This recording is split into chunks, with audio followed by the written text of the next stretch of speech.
everyone, welcome back to Glowing Minds. I'm your physics mentor, and today we will start with the numericals on page number 102. So, friends, before starting, I would like to say a few points that always try to understand these numericals, these questions very well. क्योंकि जो आपके ninth के concepts है ना वो आपके 11th में काम आने वाले हैं और जो 11th के कॉन्सेप्ट्स हैं if you aspire to do BTech from a very good college from IIT और एनआईटी तो आपको जेई क्रैक करना पड़ेगा ऑलराइट लेकिन उसको क्रैक करने के लिए you need a lot of practice वो प्रैक्टिस तभी काम करेगी अगर आपके बेसिक स्ट्रांग है so before sorry after doing any topic try to think it with a practical imagination कि मतलब जब तक हम न्यूमेरिकल्स नहीं करते उसका हम न्यूमेरिकल पार्ट नहीं समझते कहीं ना कहीं वो कंसेप्ट हमारे माइंड में क्लियर नहीं होता all right so we will start with the first question that is distinguish between speed and velocity अब स्पीड और वेलोसिटी में सबसे पहला जो बेसिक डिफरेंस बनता है वो क्या बनता है वो उनके डेफिनेशन का बनता है ऑलराइट किसी कोई भी डिफरेंस किसी भी दो चीजों में लिखना हो हमें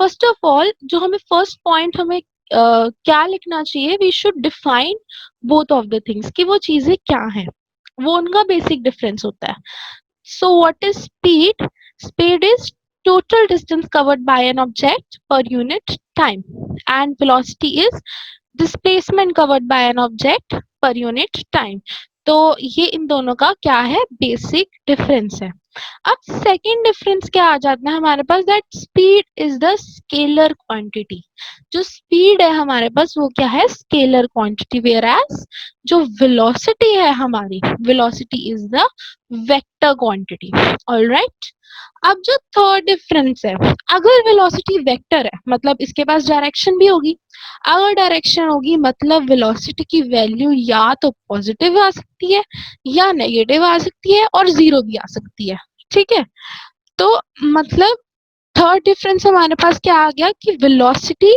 can have negative value positive value और जीरो लेकिन speed speed is a scalar quantity speed की कोई डायरेक्शन नहीं है तो मतलब ये सिर्फ और सिर्फ पॉजिटिव वैल्यू ला सकती है या फिर जीरो आंसर आ सकता है ठीक है सो आई गेस कि इतना डिफरेंस लिखना बहुत होगा इस क्वेश्चन में now we will come to next question under what conditions is the average velocity of an object is equal to its average speed अब सेम चीज आ गई हमें बताना है कि किसी भी ऑब्जेक्ट की एवरेज वेलोसिटी और एवरेज स्पीड कब सेम होती है ऑलराइट तो एवरेज वेलोसिटी और एवरेज स्पीड को हम यहाँ इक्वल मान लेंगे क्योंकि हमें ये प्रूव करना है ठीक है हम मान के चलते हैं अब एवरेज वेलोसिटी का फॉर्मूला क्या होता है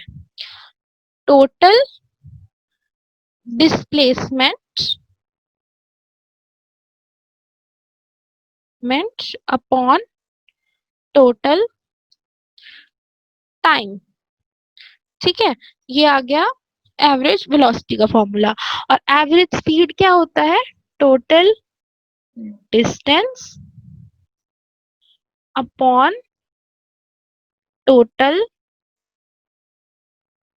टाइम सो अब यहाँ पे जो नोटिस करने वाली चीज है वो ये है कि वेट अ सेकेंड यहाँ पे जो नोटिस करने वाली चीज है हमारे पास वो ये आती है कि जब भी एवरेज वेलोसिटी और एवरेज स्पीड सेम होंगे ठीक है ना तो मतलब हमारे पास एक सेम अमाउंट ऑफ टाइम में हमें ये दो चीजें निकालनी होगी तभी ये दोनों हम सेम कर सकते हैं फर्स्ट ऑफ ऑल हमें निकालना है कि अब हमें बताना है कि कोई गाड़ी जा रही है ठीक है तुम्हें पर्टिकुलर टाइम दे दिया 5 सेकंड तो हमें बताना है कि इन 5 सेकंड में कब ऐसा मूवमेंट आएगा जब इस गाड़ी की एवरेज वेलोसिटी और एवरेज स्पीड जो है सेम होगी या तुम्हें नंबर ऑफ टाइम दे अलग अलग टाइम दे दिया 5 सेकंड दे दिया 10 सेकंड दे दिया 50 सेकंड दे दिया 20 सेकंड दे दिया 25 सेकंड दे दिया दोनों के लिए टाइम सेम दिया है दोनों के लिए टाइम सेम दी है, वेलोसिटी और स्पीड दोनों के लिए टाइम सेम दी है। हमें कंडीशन बतानी है कि चेंज क्या करेगा, यहाँ पे वेरी क्या करता है, हमें वो कंडीशन बतानी है कि यहाँ पे जो चीज वेरी करती है अगर वो चीज सेम होगी तभी इन दोनों के बीच का डिफरेंस क्या है, सेम होगा। तो यहाँ पे हमारे पास वेरी क्या चीज कर रही है, वो कर रही है डिस्टेंस और डिस्प्लेसमेंट। टाइम की वैल्यू हमारे पास सेम है, डिस्टेंस और डिस्प्लेसमेंट हमारा वेरी कर रहा है।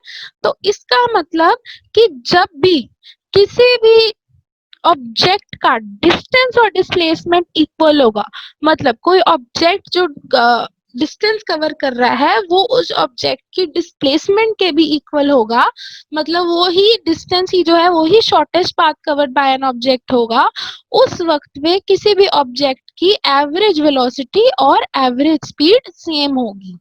All right, I hope it was clear to you all. तो अब थर्ड क्वेश्चन हम देखते हैं, what does the odometer of an automobile measure. Odometer ही हमने फर्स्ट या सेकंड लेक्चर में भी किया था, I link that to I button. कि क्या होता है ओडोमीटर, ओडोमीटर किसी भी ऑटोमोबाइल का डिस्टेंस मेजर करता है कि वो ऑटोमोबाइल कितना डिस्टेंस चल चुका है। वो मीटर होता है एक तो जो हमें फ्यूल मीटर दिखाता है, फ्यूल का मीटर दिखाता है, और एक जो मीटर दिखाता है कि उसपे लिखा आ जाता है कि कितना जो हमारा ऑटोमोबाइल है वो चल चुका है अभी तक, जब से ये मतलब बनाया था या जब से हमने परचेज किया उसके बाद से ही कितना चला है। ठीक है, now next is what does the path of an object look like when it's in uniform motion. अब अगर कोई भी पाथ यूनिफॉर्म मोशन में है, मतलब उसका टाइम वो मतलब एक पर्टिकुलर अमाउंट ऑफ टाइम में वो पर्टिकुलर डिस्टेंस ट्रेवल करेगा। ठीक है, तो अब जब हमें पता है कि अगर वो 10 सेकंड में 10 मीटर ही कवर करेगा, ठीक है, अगले 10 सेकंड में भी 10 मीटर ही कवर करेगा, और वो एक ही डायरेक्शन में जा रहा है, यूनिफॉर्म मतलब it is going in only one direction, एक ही डायरेक्शन में हो, एक ही स्पीड के साथ और एक ही टाइम के साथ चलता जा रहा है। तो जब एक ही डायरेक्शन में जा रहा है उसकी डायरेक्शन में कोई चेंज ही नहीं आया, मतलब पाथ कैसा लगेगा, it will be a straight line. ठीक है, नाउ नेक्स्ट क्वेश्चन, ये न्यूमेरिकल आ गया हमारा। During an experiment a signal from a spaceship reach the ground station in 5 minutes. अब ये हमें टाइम दे दिया गया है यहाँ पे, t is equal to 5 minutes और 5 into 60 दैट इज 300 सेकेंड। ठीक है, अब नेक्स्ट चीज दी हुई है यहाँ पे, what was the distance of the spaceship from the ground station। कोई सिग्नल स्पेसशिप से ग्राउंड तक पहुंचा 300 सेकेंड में और इस स्पीड से वो जा रहा था, 3 × 10⁻⁻⁰ स्पीड ऑफ लाइट की स्पीड से वो जा रहा था।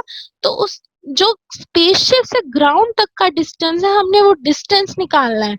We know that speed is equal to distance upon time.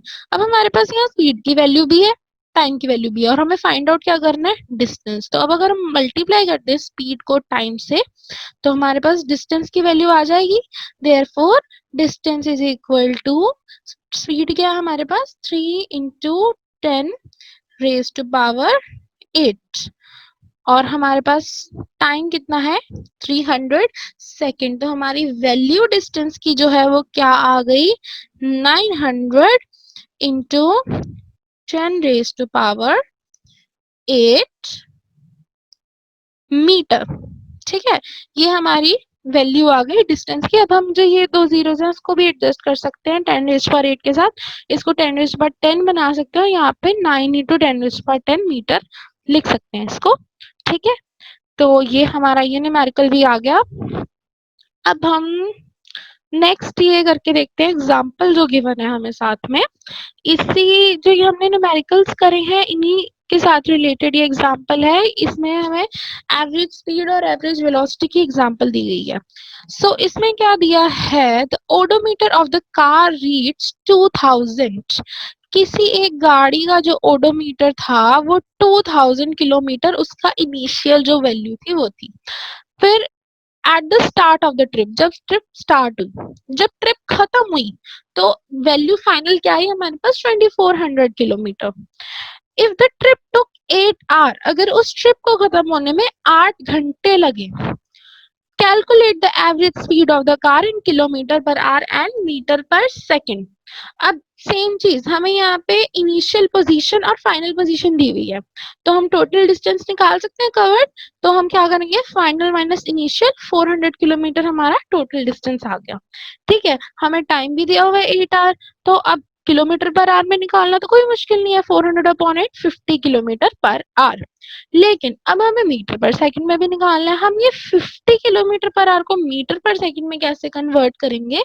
50 को 50 किलोमीटर को मुझे 50 मतलब मीटर में कन्वर्ट करना है, 50 किलोमीटर को मीटर में कन्वर्ट करना है। अब 1 किलोमीटर में होते हैं 1000 मीटर, तो 50 किलोमीटर में कितने होंगे?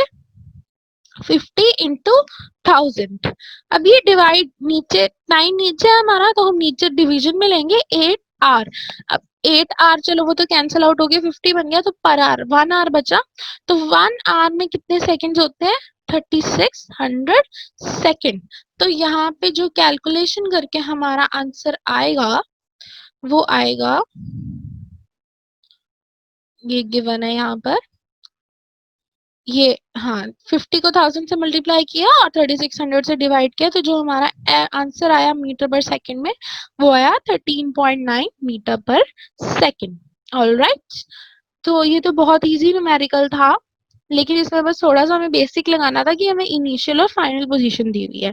अब similarly I am giving you this example as a question homework, as a homework question, तो आप इसको ट्राई कीजिए। And this is a very easy example. इसमें उषा इज स्विमिंग, एक लड़की है उषा जो 90 मीटर लॉन्ग पूल में स्विम कर रही है। तो उस पूल की हमें दिया हुआ है कि 90 मीटर लॉन्ग पूल है, उसने 180 मीटर कवर किया इन 1 मीटर। मतलब वो अपनी इनिशियल पोजीशन से फाइनल पोजीशन पे गई और फाइनल पोजीशन से फिर इनिशियल पोजीशन पे आई। ठीक है ना? तो मतलब अब हमें क्या दिया हुआ है? एवरेज स्पीड और एवरेज वेलोसिटी निकालनी है। अब एवरेज स्पीड तो निकल जाएगी कि टोटल डिस्टेंस कवर दिया हुआ है हमें, लेकिन टोटल डिस्प्लेसमेंट क्या है जिससे एवरेज वेलोसिटी निकलेगी? that you have to find out. All right, so I guess everything was clear to you all, and this was it for today's lecture. In next lecture we will start with the topic rate of change of velocity. All right, thank you so much for watching.